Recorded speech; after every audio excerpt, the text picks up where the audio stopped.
자, 저는 여러분하고 그 레벨 1에서는 픽스 인컴 애널리시스 같이 공부할 김종권입니다. 그 시험이 레벨 1에 이제 여러분이 공부해야 될 과목들이 많이 있는데 뒤에 들리십니까? 예. 제일 중요한 게 뭐 FRA가 제일 중요하고 Financial Reporting Analysis, 어카운팅 다 이야기 중요하고 그리고 그 난이도 면에서는 굉장히 좀 어렵게 생각하는 과목이 픽스 인컴이에요. 근데 픽스 인컴은 레벨 1에서만 그런 게 아니라 2, 3까지 가는 동안에도 계속 어렵습니다. 특히나 2에서는 아주 어려워지고요. 3도 물론 뭐 만만치 않습니다.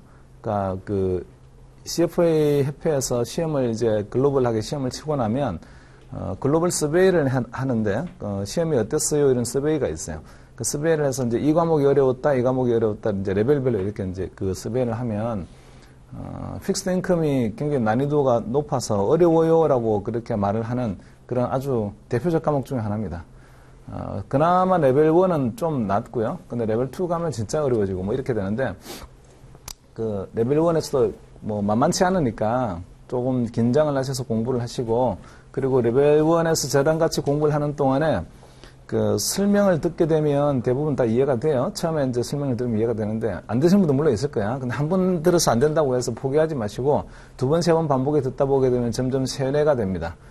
그리고 점점 세뇌가 되게 되면 그 세뇌된 대로 그냥 시험 치러 가시면 돼요. 모르는 것 같아도 몰라도 있잖아요. 그죠? 아는 것 같아라면 그 자신감 가지고 가시면 된다고.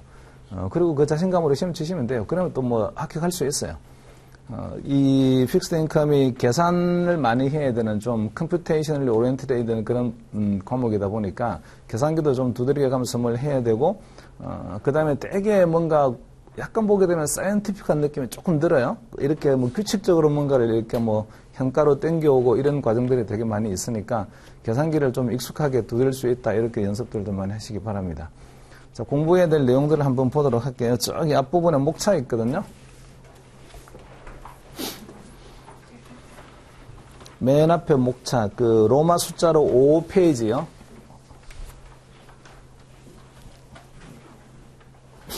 로마 숫자 5페이지에 스터디 세션 14에 픽스드 인컴이라고 있습니다. 찾으셨나요?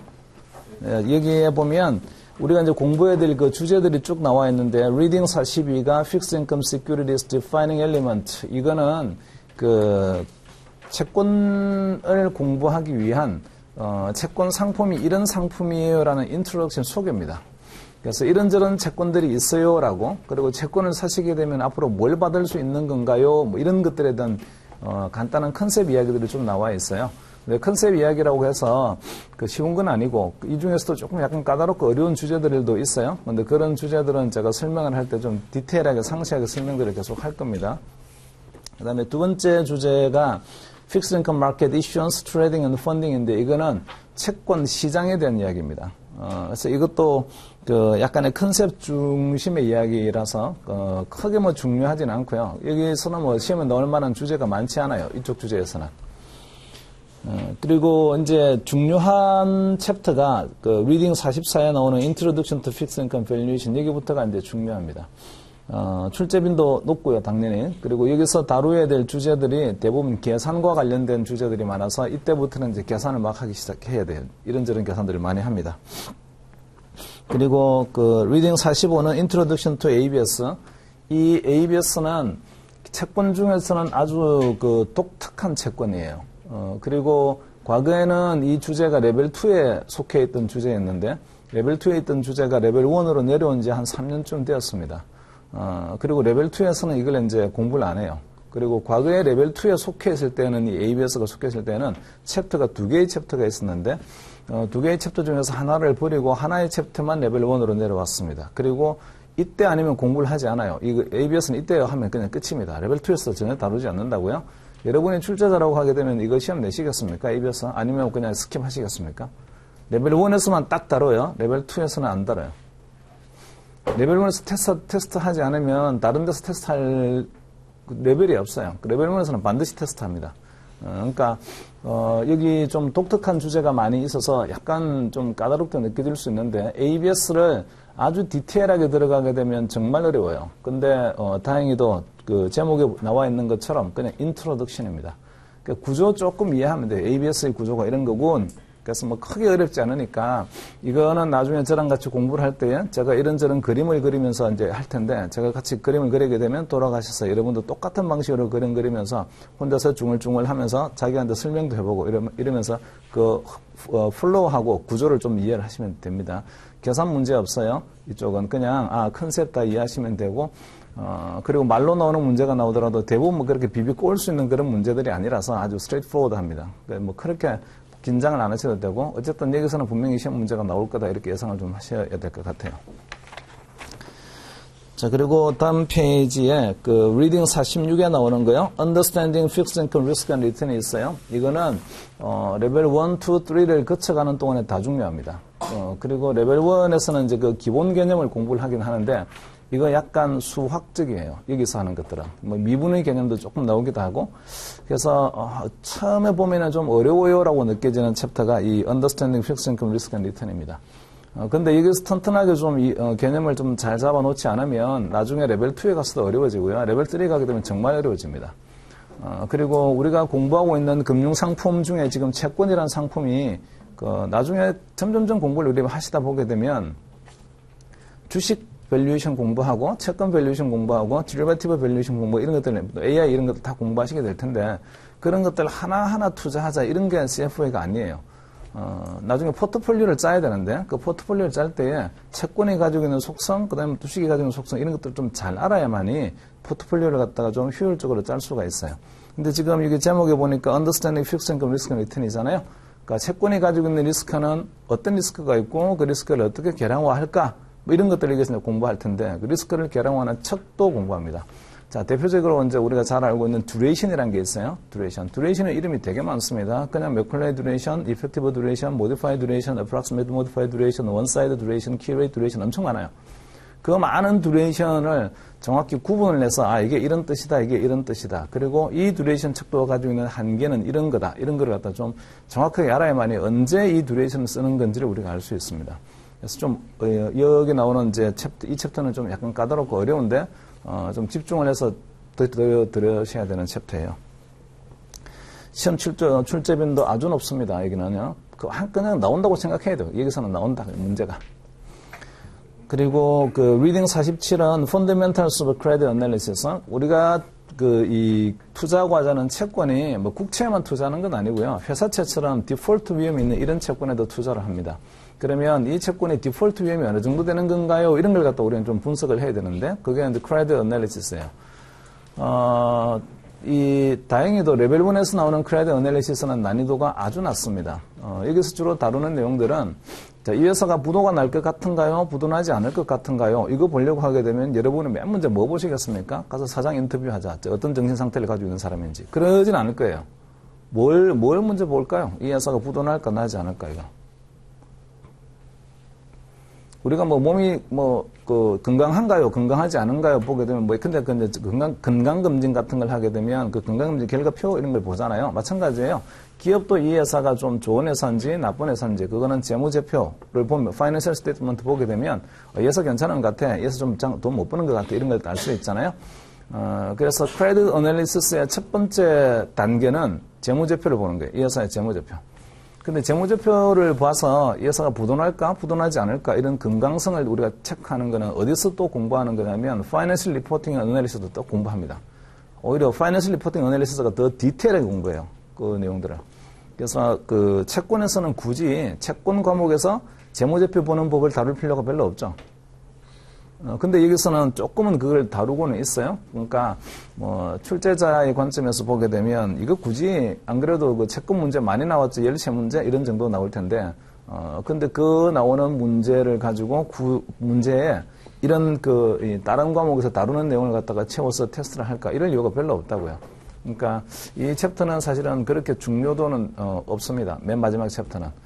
그럼에도 불구하고 혹시나 모르니까 다른 데서 말을 하지 않는 Financial Reporting Analysis나 Corporate Finance 이런 데서 우리가 좀 체크하지 않는 좀 채권만의 독특한 이런 거 좀 봐야 되는 거 아닌가요? 그것만 한 두세 가지 정도가 있는데 그런 정도만 이해하시면 됩니다. 별로 어렵지 않아요. 그래서 자, 나중에 좀 공부를 저랑 같이 하시면서 제가 필기를 대단히 많이 합니다. 필기를 하는 게 글을 쓰는 게 아니고요. 주로 보면은 타임라인을 계속 그립니다. 그림도 그리고 타임라인 그리고 이렇게 할 텐데 그때마다 그 계속 쫓아오시면서 그 그림을 갖다 따라서 수업 시간에 그리려고 하게 되면, 정작 들어야 될 내용을 좀 못 듣고 막 그럴 수 있으니까, 나중에 뭐 쉬는 시간에 그냥 뭐 사진을 찍으시든지, 요렇게 하시고, 그리고, 진짜 중요해서 꼭 나는 뭐 스타일이 그 같이 필기를 따라가면서 하는 스타일, 이런 분들은 그냥 하셔도 되겠지만, 가능하면 좀 설명에 좀 집중을 하시고요. 그리고 나중에 사진 찍으시면 돼요, 그냥. 칠판에 있는 거 그냥. 안 어려워요? 아니, 채권 안 어렵다고, 그냥. 그러니까 어렵다라고 생각하게 되면, 그때부터는 마음의 벽을 딱 쌓기 때문에 진짜 어려워져. 근데 안 어려우니까, 쉽게 공부할 수 있습니다. 오늘이 첫 수업인가요? 다른 과목 했어요? 오케이. 자, 뭐 했어요? 앞에 있는 과목? 포트폴리오. 포트폴리오를 먼저 했어요? 먼저 해도 돼요. 상관없어요. 퀀트 했어요. 퀀트? 퀀트하고 포트폴리오는 아주 궁합이 잘 맞아요. 포트폴리오는 전부 다 통계 이야기라서 보면은 뭐 기대 수익, 표준 편차, 그러면 코베리언스 뭐 이런 이야기 주로 뭐 하면서 이피너 프론티 어떻게 그리는 건가요? 뭐 어떤 베타 어떻게 구하는 건가 이런 건 전부 다 통계하고 잘 맞는 거라서 되게 뭐 포트폴리오 매니지먼트 잘 어울립니다. 공부를 에코티는 하셨나요? 하고 있어요? 뭐 좋아요 이제. 자, 여러분이 레벨 3까지 가는 동안에 대단히 죄송합니다만 제가 질문을 이렇게 하면 대답을 하세요. 근데 그 대답을 뭐 내가 말을 하기 싫어서 안 하겠다 하게 되면 마음으로 대답하셔도 됩니다. 근데 제가 걸핏하면 제가 여러분한테 물을 질문이 있어요. 그 질문 때문에 스트레스 받지 마시고 똑같은 얘기 또 하네 지겨워 죽겠어. 근데 그 지겨운 이야기를 앞으로 레벨 3까지 가는 동안에 제가 계속 물을 거예요. 수업 시간에. 똑같은 질문을 계속 귀에 못이 박히도록. 저는 레벨 1에서는 여러분 이 과목밖에 안 보지만 레벨 2를 가면 원래 제가 담당하는 과목이 픽스 인컴, 디리버티브, 포트폴리오 이 세 개를 이제 레벨 2에서는 하다가 너무 많아가지고 힘들어서 포트폴리오는 좀 띄어내고 그냥 픽스 인컴하고 디리버티브만 합니다. 근데 레벨 2에서는 또 글로벌 서베이를 해오게 되면 시험 뭐가 어려웠나요? 하게 되면 부동의 1위를 고수하고 있는 게 픽스 인컴, 그 다음에 2위를 고수하고 있는 게 디리버티브. 그 두 개가 제일 어려워요. 근데 하여튼 그 두 개를 나중에 저하고 레벨 2에서는 만나게 돼요. 레벨 3에서는 또 부동의 1위를 차지하고 있는 게 프라이빗 웰스 매니지먼트, 개인 자산 관리. 그거 제가 강의합니다. 그리고 레벨 3 가게 되면 한 절반쯤 저를 보시게 될 거예요. 무슨 담임 선생 느낌 비슷한데. 1에서는 제가 이것만 보지만, 그 2, 3를 가는 동안에 저한테 계속 수업을 들으시는 분들은 제가 끊임없이 있잖아요. 그죠? 이걸 질문을 던집니다. 자, 여러분한테 질문을 던져볼 테니까 여러분 대답해보세요. 모든 금융자산의 가치는 어떻게 평가합니까? 잘, 신중히, 틀리지 않게. 그런 뜻은 아니에요. 그 모든 금융자산의 가치는 어떻게 평가할까? 금융자산을 가지고 있으면 어떤 효익이 있죠? 우리한테 오는 베네핏이 뭐가 있나요? 금융자산을 들고 있으면 대단히 자랑스럽나요? 네가 네 금융자산 들고 있기 때문에 대단히 자랑스럽다. 쇼잉할 목적으로. 그런 건 아니잖아요. 금융자산을 들고 있으면 우리한테 오는 베네핏이 뭐가 있죠? 금융자산은 그 베네핏만큼의 가치가 있습니다. 그 베네핏이라는 게 금융자산을 들고 있을 때 오는 베네핏은 머니터리 베네핏이 있어요. 머니터리 베네핏. 이런 현금성의 현금 흐름이 있다. 그 현금 흐름이 자, 주식을 들고 있으면 주식 가치 평가하는 거 좀 공부를 하고 계실 텐데 주식의 가치 평가를 한번 해볼게요. 주식의 가치는 어떻게 평가하면 될까? 모든 금융자산의 가치는 어떻게 평가하는 거냐면 미래에 발생하는 현금 흐름을 현재 가치로 가져오자 이렇게 하면 됩니다. 그런 거 들었죠? 그러니까 미래에 발생하는 현금 흐름을 전부 다 현재 가치로 가져와서 다 더하게 되면 그게 금융자산의 가치예요. 이렇게 이제 금융자산 가치 평가한다고요. 그게 디스카운티드 캐시플로우 메소드입니다. 현금 흐름을 할인하는 거예요. 자, 주식 들고 있으면 현금 흐름 뭐 발생해요? 배당 발생하죠. 그 배당. 그 배당을 현재 가치로 가져오면 됩니다. 그거를 여러분이 에코티에서 공부하는 게 그 배당 할인 모형이에요. 디비던드 디스카운트 하는 거. 근데 배당이 영원히 계속 올 텐데, 배당은 언제까지 언제 오나요, 배당은? 언제 줍니까? 미래에 발생하는 현금이라고 말할 때 그 배당은 말이지, 주식은 배당이라고 다 생각할 수 있는데, 그 배당은 언제 줘요? 언제? 타이밍.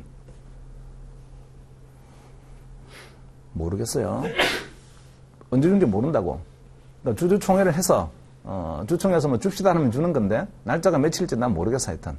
그 다음에 두 번째, 얼마 주나요, 그 배당은? 그것도 모르겠어요. 언제 주는지도 모르겠고 얼마 주는지도 모르겠습니다. 언제까지 주나요? 자, 언제까지 주는 거는 가정이 하나 있습니다. 이 기업은 망하지 않는다는 가정, 고잉 컨선의 가정, 배당은 계속 온다. 만약에 여러분이 주식을 사는데 어떤 회사의 주식을 살 거예요. 그런데 이 회사 좀 있으면 망할 거예요. 또는 뭐 좀 있으면 망하지 않는다고 하더라도 한 50년 뒤에 망한다고 합시다. 뭐 사실 50년 뒤면 대부분 망해요, 그냥. 근데 한 50년 뒤에 망한다고 하자고요.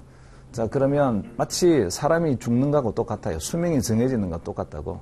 자, 점점 망하는 시점으로 다가가면 갈수록 가격은 어떻게 될까요? 점점 가격은 떨어지게 될 거예요. 그러면 사는 순간 손해내요, 이제. 사는 순간, 시간이 지나면서 망하는 순간으로 다가가는 거니까 가치가 자꾸 떨어질 거예요. 그죠? 누가 사겠어요, 그러면? 아무도 안 살 거예요, 그런 거. 그러니까 주식에서 발생하는 배당은 영원히 온다 가정합니다. 그래야만이 있잖아요. 투자의 가치가 있는 거예요. 뭐 언젠가는 죽을 거야 하게 되면 투자 가치가 없다고. 그래서 방금 말씀드린 자, 미래 발생하는 현금 흐름을 현재 가치로 가져오면 되는 건데 그 현재 가치로 가져와서 다 더하게 되면 그게 금융상품의 가치입니다. 이게 금융상품을 가치 평가하는 기본 원리입니다. 그걸 디스카운트드 캐시플로우 메소드라고 합니다. 여러분이 레벨 1에서 공부하는 거는 전부 다 디스카운트드 캐시플로우 메소드만 공부해요.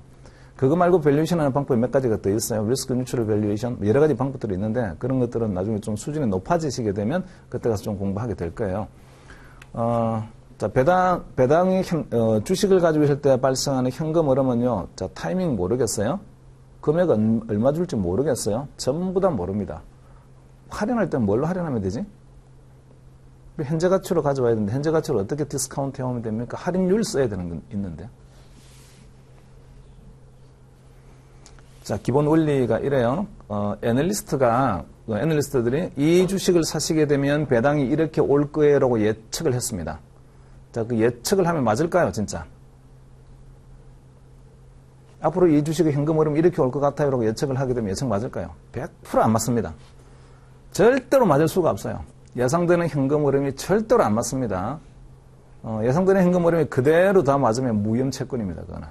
그 타이밍에 정확히 그 금액이 와요 하게 되면 뭐 들고 있으면 되는 국채 들고 있습니다. 국채. 국채는 그 타이밍에 정확히 그 금액대로 딱딱 와요. 디폴트 안 나면서. 근데 주식 같은 경우는 앞으로 이런 현금 흐름이 예상이 되는 거예요. 익스펙테이션을 하게 되면 익스펙테이션에 절대로 안 맞는다고요. 절대로 안 맞으니까 그럼 할인할 때는 뭘로 디스카운트 해야 될까? 만약에 그 현금 흐름이 확실하게 오는 거예요. 그 타이밍에 그 금액이 절대로 있잖아요. 그죠? 틀리지 않고 반드시 오는 겁니다. 그러면 그런 류의 현금 흐름을 무위험 현금 흐름이라고 합니다. 아무런 위험이 없어요. 아무리 위험이 없는 현금 흐름을 할인할 때는 뭘로 할인하면 될까? 무위험 이자로 할인하면 됩니다. 마치 국채의 개념하고 같아요. 근데 주식은 국채가 아니잖아요. 예상하고 현금 흐름이 안 맞아요. 안 맞는 게 당연해요. 맞으면 이상한 거예요, 그거는. 안 맞는 이유가 뭘까, 그러면? 안 맞는 이유가.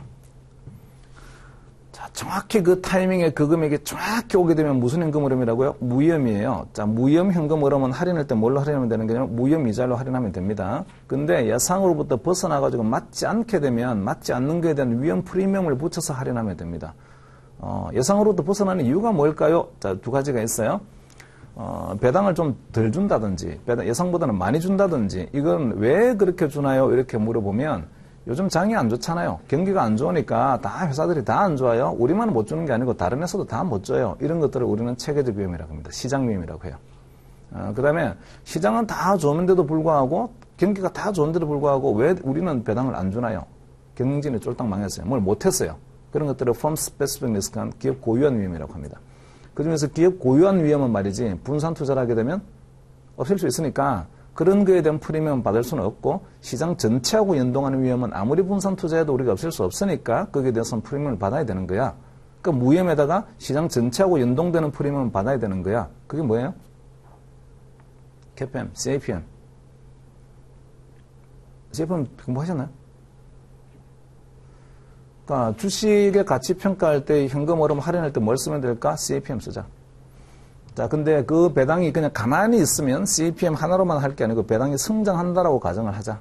그 CAPM에서 요구하는 CAPM에서 나오는 수익률이 어떤 주식에 투자하실 때 우리가 필요로 하는 요구 수익률이니까 그 요구 수익률을 갖다가 만족시킬 만큼 충분한 배당 성장률이 있다라고 하게 되면 요구 수익률에서 배당 성장률을 뺀 만큼만 내가 디스카운트를 하면 된다. 아직 잘 뭐 이해가 안 되시면 나중에 주식 공부하시면 조금 더 하시게 될 거예요. 자, 모든 금융상품의 가치 어떻게 평가한다고요? 지금까지 열심히 설명했습니다. 가치평가는 미래 발생하는 현금 흐름을 현재 가치로 시키면 됩니다. 이해되시는 거죠? 자, 주식의 미래 발생하는 현금은 이제 좀 채권 쪽으로 넘어가 볼게요. 현금 흐름을 잘 생각해 보세요. 미래 발생하는 현금 흐름. 자, 주식에서 발생하는 현금 흐름은요, expectation을 해야 됩니다. 이렇게 올 거예로 expectation을 해야 된다고요. 그 expectation을 해야 되는 거니까 정확히 말하게 되면 주식의 가치 평가를 할 때에 우리가 할인하는 현금 흐름은 expected cash flow입니다. 예상되는 현금 흐름. 자, 채권 보겠습니다. 채권 들고 있으면 말이죠. 채권도 똑같아요. 금융자산이니까 미래 발생하는 현금 흐름을 현재 가치로 가져오면 됩니다. 채권을 가지고 있으면 미래 발생하는 현금 흐름 뭐가 있을까요? 채권 들고 있으면. 기업이 주식을 발행할 수도 있고 채권을 발행할 수도 있어요. 자금을 조달하려고. 채권을 갖다가 투자자가 가지고 있으면 우리가 뭐를 얻을 수가 있나? 가지고 있는 게? 이자와 원금을 받을 수가 있는데 채권은 이자와 원금을 나중에 만기가 되게 되면 원금 받는 거고 중간중간에는 이자를 받는 거예요. 채권 들고 있으면. 자, 채권은 발행할 때 말이죠. 그 이자와 원금이 딱 정해져 있습니다. 언제 준다는 게 정해져 있어요. 언제 이자 주고 원금은 만기가 되면 줄 거예요. 이렇게 스케줄이 딱 정해져 있다고요. 자, 그러면 채권의 현금 흐름은 expectation, 내가 채권을 사는 순간 이 현금 흐름 도대체 얼마 주는 거지? 라고 expectation을 해야 되는 겁니까? 아니면 promised 되어 있는 겁니까? promised 되어 있죠. 그러니까 채권의 현금 흐름은 promised cash flow입니다. 주식은 expected cash flow고. 이해됐어요? 자, 그러면 다시 주식은 expected cash flow라고 했으니까 expectation으로부터 전혀 안 벗어나게 되면 무슨 이자율로 할인하면 된다고? 무위험 이자율로. expectation으로 벗어나게 되면 벗어나는 프리미엄을 나는 받아야 된다. 위험 프리미엄을. 이 말 이해되셨나요? 그 프리미엄을 구하는 게 CAPM입니다. 주식에서는. 자, 채권은 다시 캐시플로우가 expected 캐시플로우가 아니고 promised 캐시플로우예요. 자, promised 캐시플로우를 진짜 줄까요?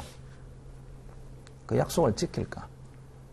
확실히 프라미스드 캐시플로우를 확실하게 약속을 지키게 되면 무위험입니다. 그러니까 그때는 무위험 이자를 쓰면 되겠지. 근데 프라미스드 하긴 했지만 약속을 안 지킬 수 있는 위험이 있어요. 디폴트가 날 수 있는 위험. 자, 그러면 약속을 안 지킬 수 있는 위험에 대해서는 뭘 받아야 될 거냐면 위험 프리미엄 받아야 되겠죠. 이 말도 이때 계십니까? 자, 그래서 모든 금융자산은 전부 다 가치 평가할 때는 미래 발생하는 현금 흐름을 가져온다는 거는요, 다 동일합니다. 근데 그 현금 흐름이 뭐냐가 일단은 주식과 채권이 달라요. 주식은 expected cash flow고 채권은 promised cash flow입니다. 자, 그러면 주식은 expectation으로 벗어나는 위험이 있으니까 무위험 이자율에다가 expectation으로 벗어나는 있잖아요. 프리미엄을 받습니다. 반면에 채권은 프라미스드 캐시플로우가 프라미스드대로 온다면 무위험 이자를 쓰면 되겠지만 그걸로부터 벗어날 수 있는 가능성, 부도날 수 있는 가능성이 있으니까 위험 프리미엄을 받습니다. 그런 걸 크레딧 스프레드라고 해요. 여기까지 되신 거지? 자, 그러면 하나만 더 해볼게. 자, 주식 가치 평가를 제대로 하려고 하게 되면 말이지 뭘 잘 알면 될까요? 미래 발생하는 현금 흐름을 현재 가치로 가져오면 된다고 했는데 정말 뛰어난 그러면 주식의 애널리스트들은 말이지 뭘 잘 예측하는 걸까? 예상되는 현금 흐름을 잘 예측하는 사람일까? 할인율을 잘 예측하는 사람일까? 할인율 아까 뭘 쓰면 된다고 했어요? CAPM 쓰면 돼요. 노벨 경제학상에 빛나는 CAPM이 딱 있다고요. 그거 쓰시면 됩니다. 주식은 할인율 그냥. 근데 주가가 평가하는 게 다 달라지는 이유는 예상되는 현금 흐름을 추정하는 게 다 다르기 때문입니다. 그러니까 주식은 뭐를 갖다 열심히 공부하셔야 되는 거냐면 예상되는 현금 흐름이 얼마 올까요? 라는 걸 공부해야 된다고요. 반면에 채권은 예상되는 현금 흐름이 얼마예요? 이런 게 필요 없죠. 이미 프라미스돼 있어요. 예상되는 현금 흐름이 필요 없다고. 자, 그러면 부도날 가능성이 도대체 얼마나 되는 거지? 이런 걸 공부해야 됩니다. 그러니까 할인율을 공부해야 된다고요. 할인율. 그래서 채권은 이제 앞으로 출창덕에 무슨 이야기만 할 거냐면 그 분모에 나오는 할인율 이야기만 합니다. 현금 흐름은 당연히 있잖아요. 정해져 있어요. 이렇게 쿠폰 줘요. 이렇게 원금 줘요. 다 정해져 있다고요. 그것 가지고서는 뭐 고민할 필요 없습니다. 야, 언제 얼마 준다니 한번 고민해볼까 필요 없어요. 그냥 다 정해져 있으니까. 그래서 앞으로 이제 계속 이야기할 거는 전부 다 할인율과 관련된 밑에 나오는 그 할인율 이야기, 우리가 이제 수익률이라고 말하는 그것만 있잖아요. 채권에서 아주 열심히 공부할 거예요. 뭘 할까요? 이해되셨나요? 자, 넘어오셔서 본문으로 가봅시다.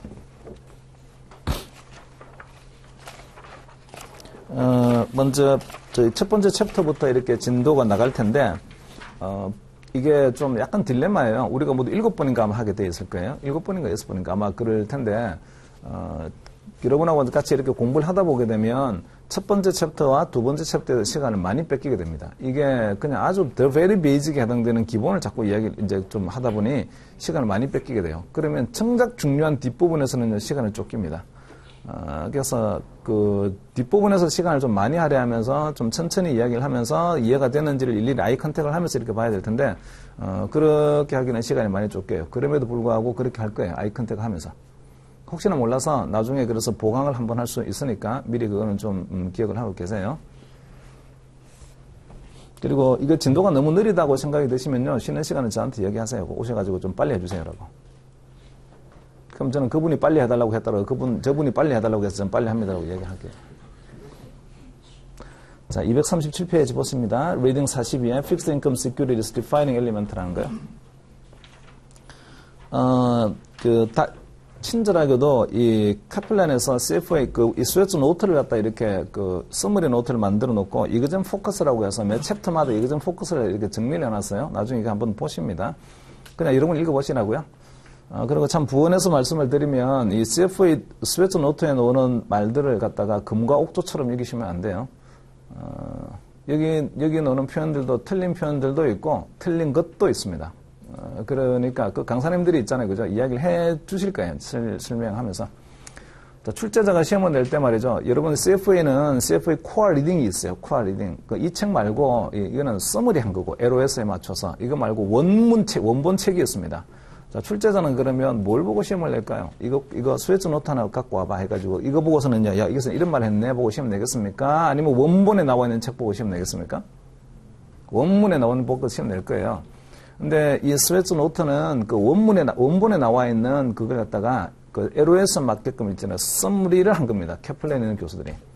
자, 그러다 보니 서머리를 할 때는 미국 애들은 절대로 이러면 안 돼요. 우리나라도 마찬가지긴 하지만 요즘은 이제 지적재산권 때문에 절대로 플레저리즘 하면 안 됩니다. 딱 들고 와가지고 표절하자. 그 표현을 그대로 들고 와서 이렇게 하면 안 된다고요.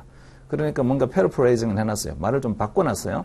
근데 말을 바꿔놓은 게 원문하고는요, 뉘앙스가 좀 다르게 돼 있거나 좀 잘못되어 있거나 이런 것들이 많아요. 많지는 않지만 그런 것들이 왕왕 있습니다. 근데 그런 것들 때문에 야 이거 헷갈리는데 이게 내가 알고 있는 거 맞나? 아니 이거 아닌 거 아니야? 이렇게 하면서 좀 뭔가 본인이 생각하는 거 좀 다르게 느껴지는 것들이 있어요. 그런 것들은 강의하면서 강사님들이 다 짚어서 이야기해 주실 거예요. 그리고 좀 완전 잘못됐거나 또는 필요 없거나 뭐 쓸데없는 사족으로 이렇게 설명하지 않아도 있잖아요. 또 훨씬 더 시험에도 불구하고 이렇게 뭐 이상한 설명들이 막 돼 있는 것들이 있으면요 안 봐도 된다고 하는 것들은 이거 안 보셔도 돼요라고 얘기합니다. 이 스웨트 노트에 있는 문장들을 시험에 나올 일은 100% 없습니다. 그러니까 내용을 이해를 하는 게 중요해요. 이해를. 자, 모듈 42.1에 Bond Indenture Regulation and Taxation이라는 거 봅시다. 그 Bond Indenture는 채권을 발행을 하는 거는 그 기업의 입장에서 보게 되면 외부에서 자금을 조달을 하는 건데요. 주식을 발행해서 자금 조달할 수 있고 채권을 발행해서 자금 조달할 수 있잖아요. 근데 채권을 발행해서 자금 조달하는 거는 타인 자본으로 자금 조달하는 겁니다. 돈을 빌려오는 거예요. 자, 우리 은행 가가지고 돈을 빌리게 되면 이런 거 하죠. 금전 소비 대차 뭐 계약서 이런 식으로 해가지고 뭔가 돈을 빌린 것과 같은 계약서를 씁니다. 그거는 은행에서 개인하고 있잖아요. 이 돈을 빌리는 건데 그 보게 되면 계약서가 딱 정해져가 있죠. 대출 계약서가 정해져가 있다고요. 포맷이 딱 정해져 있어요. 그래서 돈 빌려 가게 되면 앞에 앉아 계신 분이 이제 그 대출 담당하시는 분이 그 되게 깨알같이 써 있는 그걸 이렇게 주시면서 뭐 이렇게 체크해가지고 행정편에 체크해가지고 여기다 사인하세요 하게 되면 읽어보지 않고 다 사인합니다 그냥. 그게 이제 대출 계약서가 같은데 본드도 마찬가지예요. 채권을 발행하게 되면 채권은 불특정 다수인으로부터 돈을 빌리는 행위거든요. 유가증권을 발행해서. 그러니까 뭐가 있어야 되겠습니까? 돈을 빌리는 일종의 계약서 같은 게 있어야죠. 이런 계약에 의해서 돈을 빌리는 거예요. 자, 그게 사치인수계약서인데 사치인수계약서가 본드 인덴처입니다. 사치인수계약서 그냥 돈 빌리는 계약서다 생각하시면 됩니다. 채권에 붙어 있는 일종의 돈 빌리는 계약서 이렇게 생각하시면 돼요. 자, 그리고 regulation, 발행과 관련해서 이런저런 규제가 있고요. 그 다음에 세금도 있습니다. 주제들은 이제 디테일한 것들은 계속 진도가 나가면서 보도록 할게요. There are two important points about the fixed income securities that we will develop further along in the fixed income study session, but may be helpful as you read this topic review 해서 자, 두 가지 중요한 포인트가 있다. fixed income security와 관련해서. 그 두 가지가 뭘까? 이 두 가지가 전부입니다. 여러분이 앞으로 그 fixed income 공부해야 돼요. 이 두 가지만 다 이해하게 되면 끝났어요. 완전히 아주 핵심만 딱 두 개를 찍어가지고, 이거 중요한 임포턴트 포인트 두 가지가 이렇게 나와 있는데, 이 두 가지를 앞으로 여러 개의 챕터에 걸쳐가지고, 그냥 하나씩 풀어가면서 있잖아요. 공부를 할 거예요. 첫 번째 점 찍은 거 보세요. The most common type of fixed income security is a bond that promises to make a series of interest payments in a fixed amount and to repay the principal amount at maturity. 자, 가장 일반적인 형태의 채권이라는 게, 픽스드 인컴이라는 게 고정소득 증권이라는 건 채권이다. 고정소득 증권은 채권 말고 딴 것도 하나 있어요. 다른 것도 하나 있습니다. 채권 말고. 우선주 있어요. preferred stock. 근데 우선주는 여기서 픽스드 인컴에서는 안 다룹니다. 그거는 이제 에퀴티에서 다루고요. 여기서 이제 픽스드 인컴에서 다루는 거는 채권만 다뤄요. 본드만. 자, 본드는 보니까 어떻게 한다고 되어 있어요? They promise to make a series of interest payment in a fixed amount. 자, 시리즈 오브 쿠폰을 주긴 하는데, 이자를 주긴 하는데, 픽스드 어마운트로 준다. 이거는 고정금리 채권이죠. 고정금리. 그리고 나중에 repay principal amount at maturity. 이 principal을 원금이라고 하는데, 원금을 언제 준다고요? 만기에 준다. 그러니까 가장 보편적인 채권의 이제 상품을 하나 이야기를 해놨는데, 고정금리를 주는 채권이면서 만기에 일시 상환하는 채권. 그게 가장 보편적이다. 자, 그리고 when market interest rate 괄호 열고 보니까 yield on bonds increase, the value of such bond decrease because the present value of bond promised cash flows decrease when a higher discount rate is used. 자, 거기서 중요한 표현 중에 하나가 bond의 promised cash flow, 약속된 현금 흐름이 있다. 자, 다시 bond의 약속된 현금 흐름 뭐예요? 바로 앞 문장에서 나왔네요. A series of interest payment, 1년에 이자 줘야 되는 거고, 그 다음에 두 번째는 만기가 되면 원금 줘야 되는 거야. 이렇죠? 그 현금 흐름이 약속이 되어 있어요. 이미 고정이 되어 있다고요. 자, 이 고정되어 있는 현금 흐름을 갖다가 우리가 디스카운트, 현재 가치로 할인하려고 하게 되면 밑에 있는 할인율 필요합니다. 자, 그 할인율이 시장에서 요구하는 금리 수준이에요. 이 채권에 대해서 얼마만큼 수익률을 줘야 되는 겁니까? 라고 말을 하는 그 금리 수준인데, 이 금리 수준이 올라가게 되면 채권의 가격은 떨어져야죠, 이제. 할인율이 올라가게 되면 채권의 가격은 떨어져야죠. 이 말 이해됐어요? 잘 이해가 안 됐어. 자, 볼게요. 여러분이 지금 1년 있다가, 지금 채권을 투자를 할 텐데, 이렇게 투자합시다. 이 채권 사시게 되면 만기 1년짜리 채권이에요. 그리고 이자 5% 준다고 합니다. 그리고 액면가가 10,000원이에요. 자, 그러면 1년 있다가 저는 돈 얼마 받아요? 이자 5% 준다고 했으니까 원금은 10,000원이에요. 원금 10,000원. 그럼 1년 있다가 1,500원 받겠지. 1,500원 받을 거라고? 자, 근데 여러분이 요구하는 있잖아요. 금리가 있잖아요. 그죠? 10,000원짜리 채권이 있는데 10,000원짜리 채권 사게 되면 이자 준답니다. 요구하는 금리가 5% 주세요 했어요. 그러면 발행할 때는 어떤 식으로 발행해야 될 거냐면 5% 달라고 한다고 그럼 5% 줄게라고 하고 이제 채권이 발행이 될 테니까 이 채권의 발행 이자율은 5%입니다. 그러면 저는 이 10,000원짜리 채권 사게 되면 1년 있으면 얼마 받는다고요? 1,500원 받을 거예요. 이해되셨나요? 자, 1,500원은 고정돼 있죠, 이제. 제가 5% 주면 됩니다. 5% 주세요. 그러면 제가 10,000원짜리 채권을 10,000원에 살게요. 이렇게 했다고요. 그러면 진짜 5% 쿠폰을 주는 걸로 해서 저는 채권을 들고 있고 1년이 지나게 되면 1,500원을 받을 수 있습니다. 이해까지 됐어요? 근데 조금 있다가 제가 5% 달라고 했는데 그 다음날 쭉 가가지고 마음이 바뀌었어요. 5% 아니고 6% 주셔야 되는데요. 이렇게 6% 주세요라고 있잖아요. 그죠? 그렇게 제 마음이 바뀌었다고요. 자, 그러면 그 채권을 어제 이미 발행한 회사는 말이죠. 그러세요? 고객님께서 마음이 바꾸셨다고요? 그러면 단순 변심이시니까 이거는 쿠폰을 갖다 바꾸주지 않아요. 발행된 쿠폰은 그냥 5%로 그냥 그대로라고. 자, 1년 있으면 돈 얼마 받는다고 다시 채권들을 했으면 1,500원 받는 거는 그대로예요. 근데 나는 이제 몇 %를 요구하는 거냐면 6% 주세요라고 요구하는 거잖아요. 그 다음날 됐더니 6% 달라고 요구하는 거라고. 자, 이러면 시장에서 제가 요구하는 거하고 이 채권에서 주고자 하는 그런 돈이 얼마만큼 차이 나는 거냐면 1만큼 차이가 나죠. 1만큼 차이가 나는 게 나한테는 손해잖아요, 이제. 그만큼을 현재 가치로 가져와서 가격이 떨어지게 됩니다. 이 말도 이해됩니까?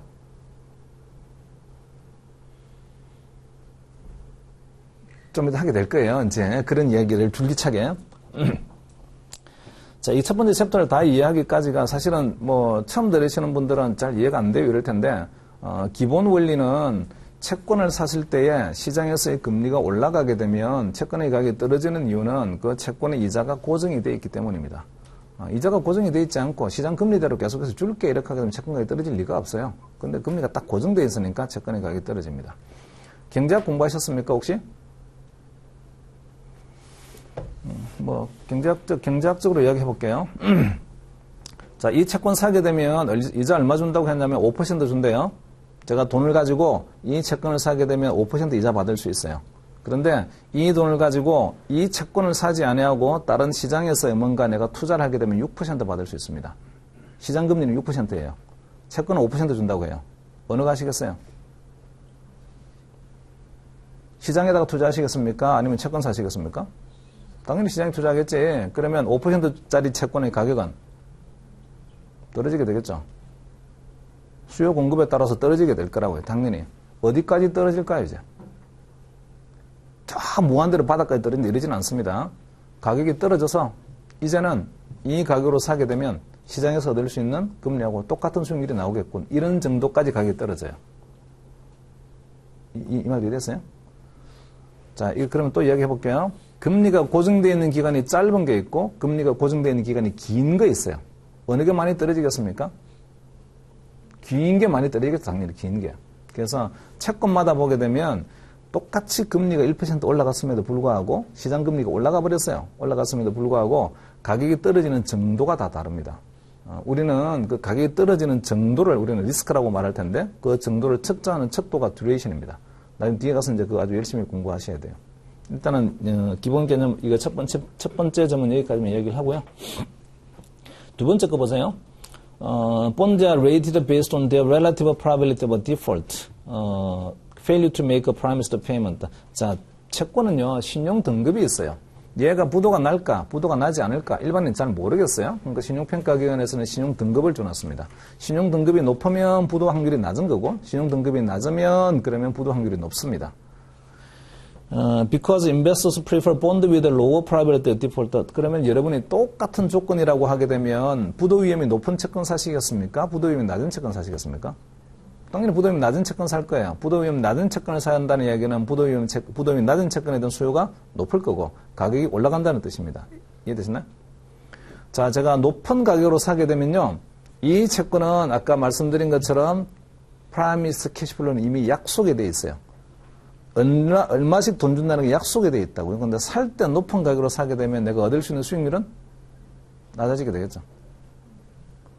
자, 그러니까 채권의 가격과 수익률은 서로 반대입니다. 자, 미리 또 하나 말씀드릴까? 우리가 다른 과목을 공부하면서 수익률이라고 하게 되면은요, 수익률을 갖다가 이렇게 공부했기 때문에 채권에서 수익률이라 말하는 순간 자꾸 헷갈립니다. 자, 수익률 언제 알아요? 우리가 투자를 했을 때 아는 수익률은.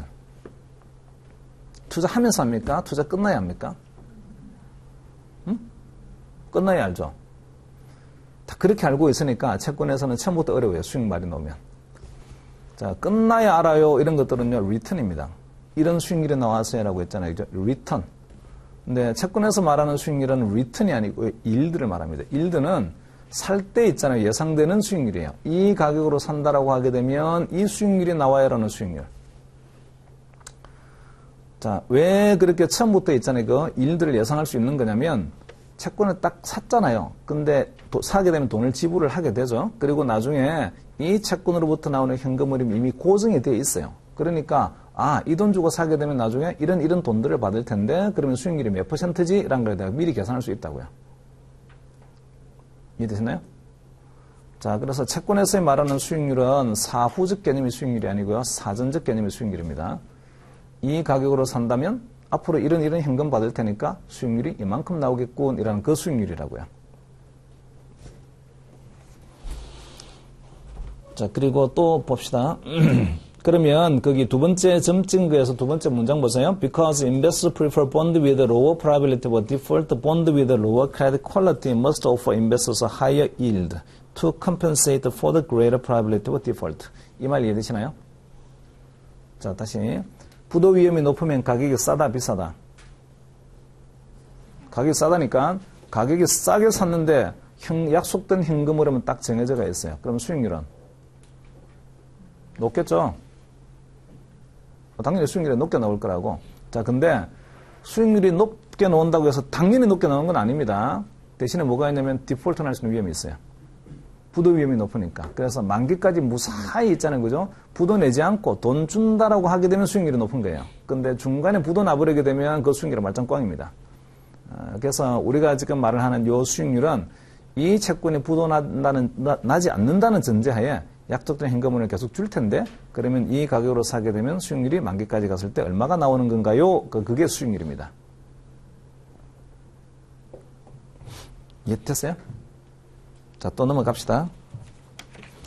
이 지금 점 찍은 거 두 개 있잖아요. 요게 앞으로 여러분이 공부해야 될 전부예요. 근데 여기에 이제 한 줄 한 줄이 가지고 있는 의미를 갖다 쭉 풀게 되면 대단히 많은 이야기들이 이제 나오게 됩니다. 그래서 나중에 공부를 다 하시고 채권 공부를 다 하시고 난 다음에 어차피 복습하실 거 아니에요?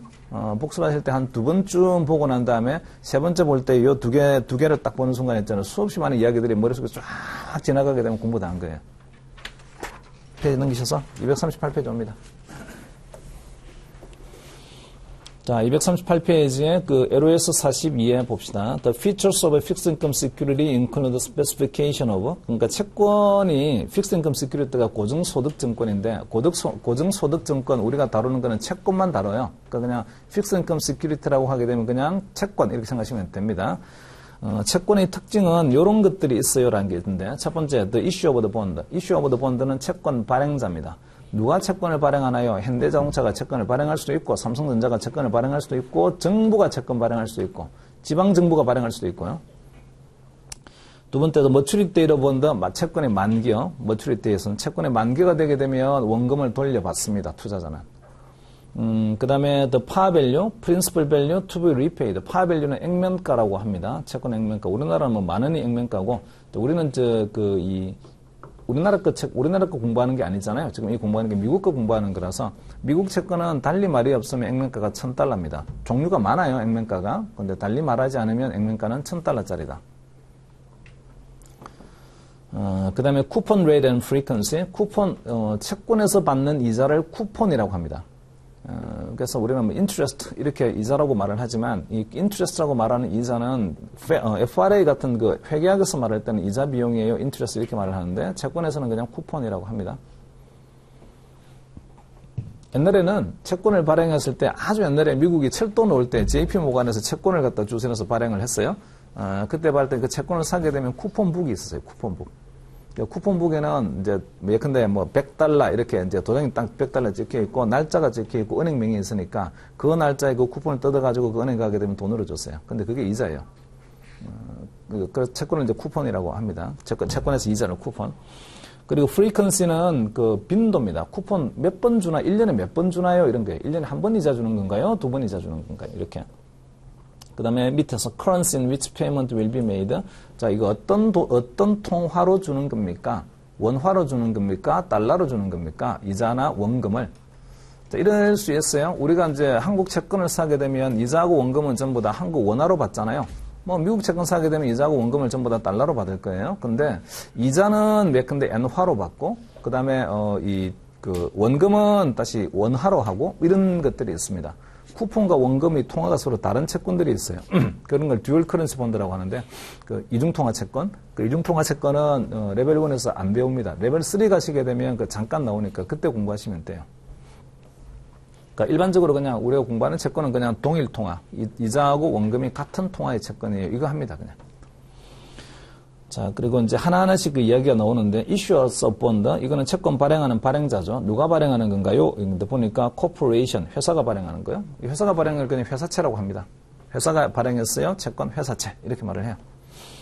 그다음에 sovereign national government, sovereign이라는 거는 주권을 가지고 있는 이런 뜻이잖아요. 그러니까 이거는 이제 그 정부가 뭐 연방 정부처럼 정부가 되게 많이 있는데 그 연방 정부 같은 정부에서 그 연방 정부가 전체 지방 정부를 갖다 다 대표하는 정부잖아요. 그러니까 그 이 sovereign national government 본드는 그냥 우리는 정부채라고 합니다. 정부채.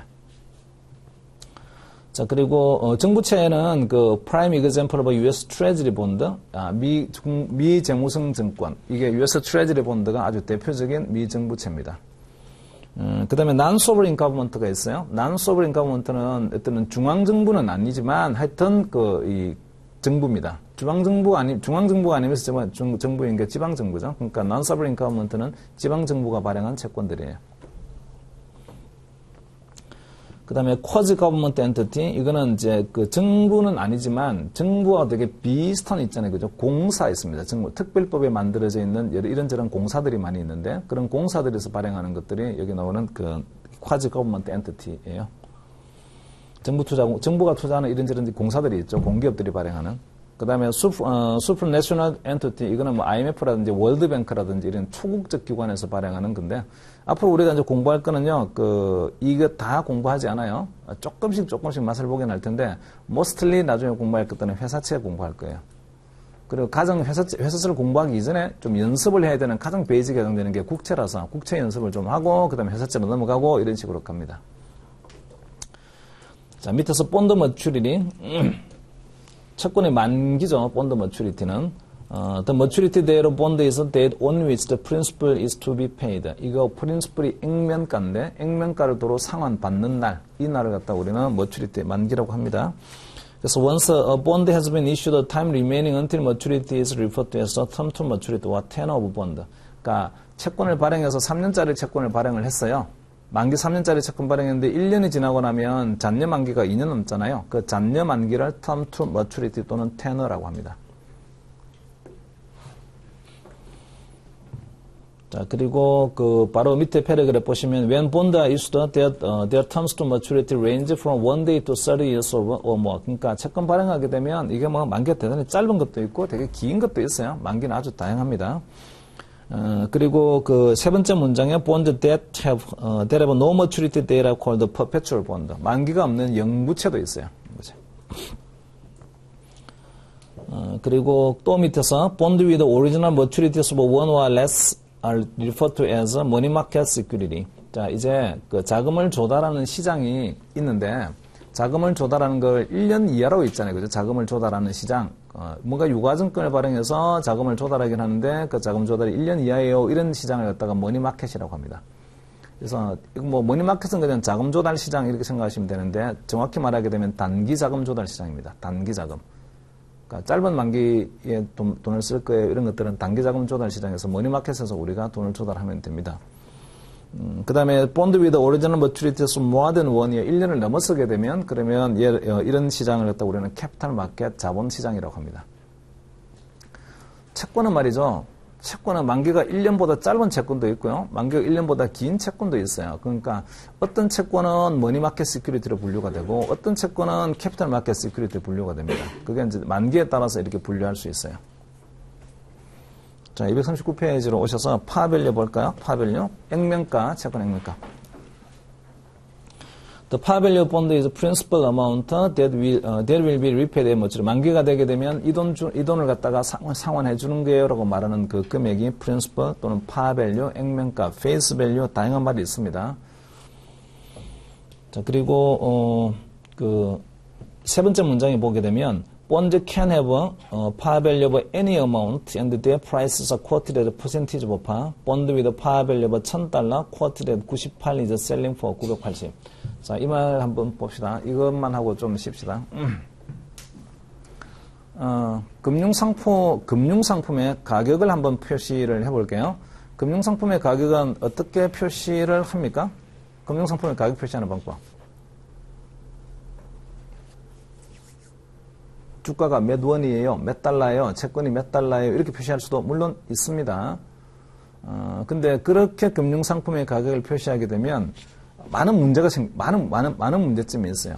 항상 보편적으로 어떤 상품이든지 어떤 통화든지 관계없이 가격을 갖다 공통적으로 표시할 수, 이렇게 할 수도 있는데, 자, 이런 거 한번 해볼게요. 자, 어떤 채권이 있는데, 만기 1년짜리 그냥 채권이라고 합시다. 여기는 t = 0 시점, 여기가 현재고요. 여기는 t = 1이고, 1년. 자, 이때가 채권의 만기예요. 첫 번째 채권이 있어요. 이 첫 번째 채권을 지금 현재 제가 사게 되면 $900 주고 사야 됩니다. $900. 자, 그리고 1년이 지나게 되면 그러면 얼마를 이 채권을 들고 있으면 받게 되냐면 $1,000 받게 돼요.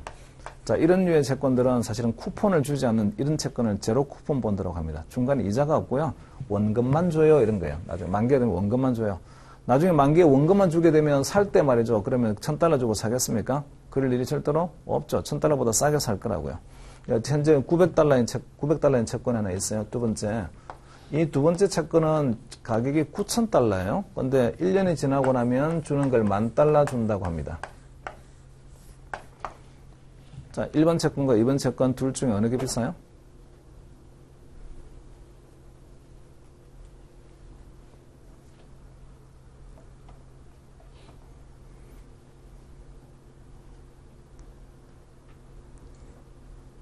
신용도 다 똑같습니다. 신용 등급 똑같고 하여튼 다 똑같아요. 그냥. 어느 게 비싸냐고요.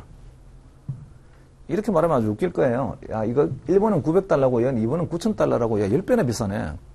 이렇게 말하면 아주 웃길 거라고 그냥.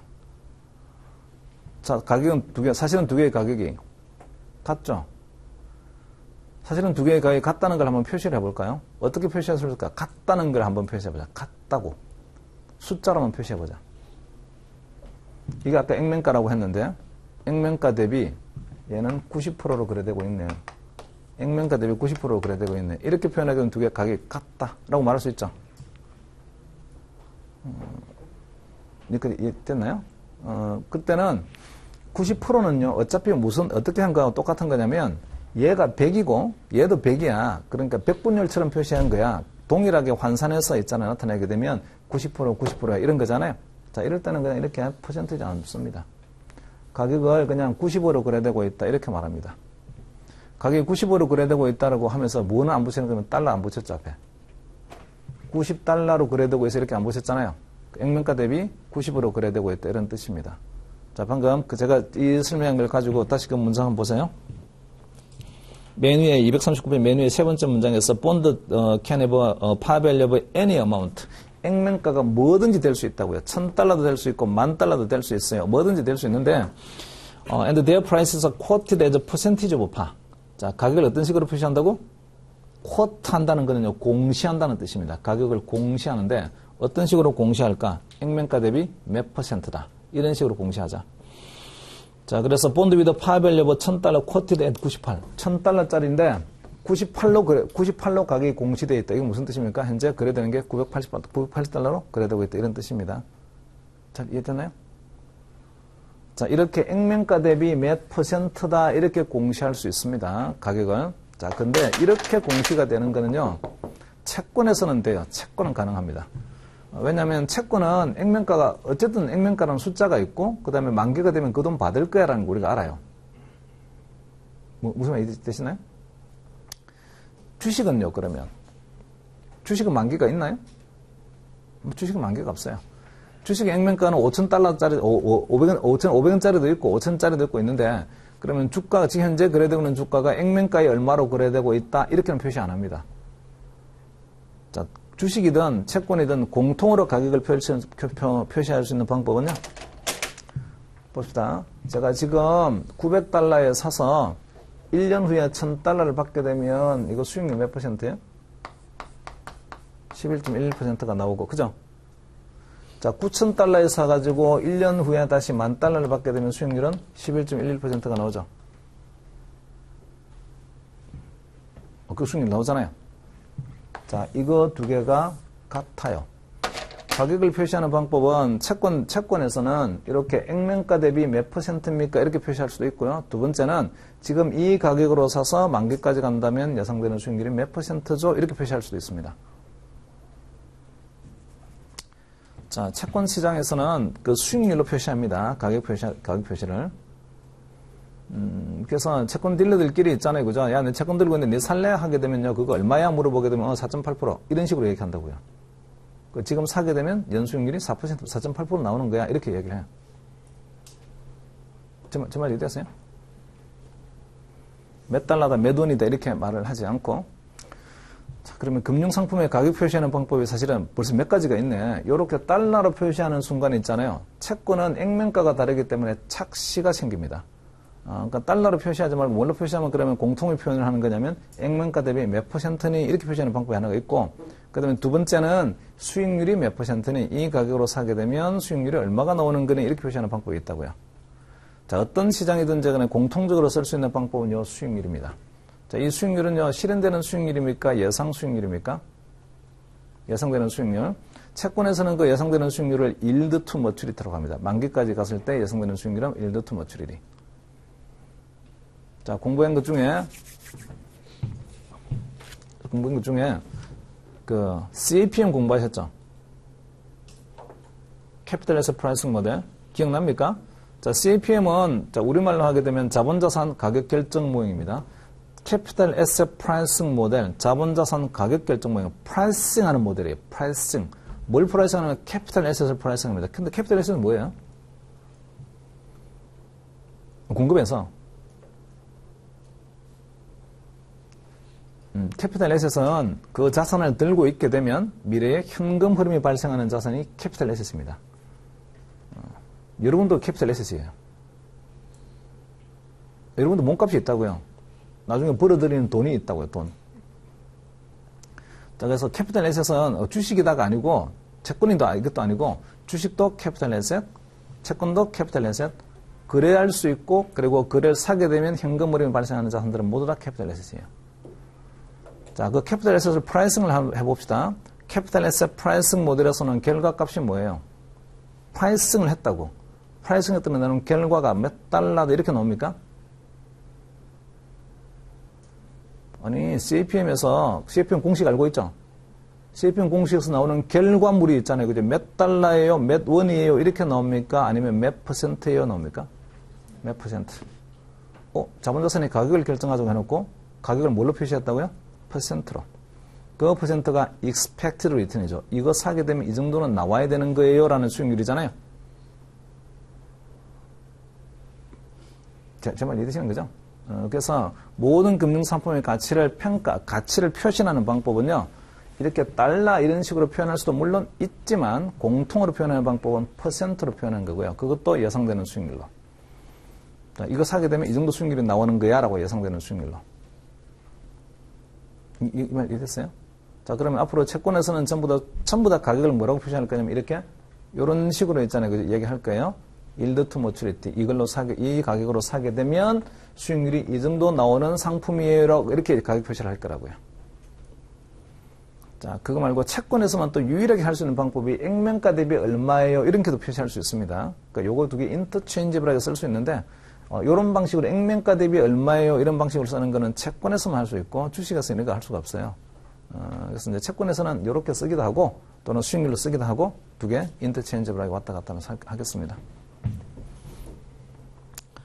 자, 파벨 밑에 그것만 두 번째 패러그램만 보고 쉬어야 되겠네, 보니까. 자, upon the date is selling for more than its par value is said to be trading at premium. 액면가보다 비싸게 거래되는 채권들이 있어요. 그런 채권들은 trading at premium이라고 합니다. 할증 거래된다고 합니다. 할증 거래. 비싸게 거래되고 있으니까. 그 다음에 upon the date is selling at less than its par value is said to be trading at discount to par. 이거는 할인 거래라고 합니다. 할증 거래, 할인 거래 이렇게. 그 다음에 upon the date is selling for exactly its par value is said to be trading at par. 액면가로 거래되고 있는 겁니다. 얘는 액면가 거래. 그러니까 할인 거래될 수도 있고 할증 거래될 수도 있고 그 다음에 액면가로 거래될 수 있고 뭐 여러 가지 경우의 수가 이제 있습니다. 참고로 뭐 이 공부하시면서 우리말은 이제 지금은 익숙하지 않으니까 우리말로 이거 도대체 무슨 뜻이야 이런 거 자꾸 이제 생각하시는데 우리말 집착하지 마세요. 시험장 가게 되면 우리말 한마디도 안 나와. 다 영어로 받기 시험 많죠. 그럼 계속 영어로 해야 돼요, 그냥. 쉬었다 합시다.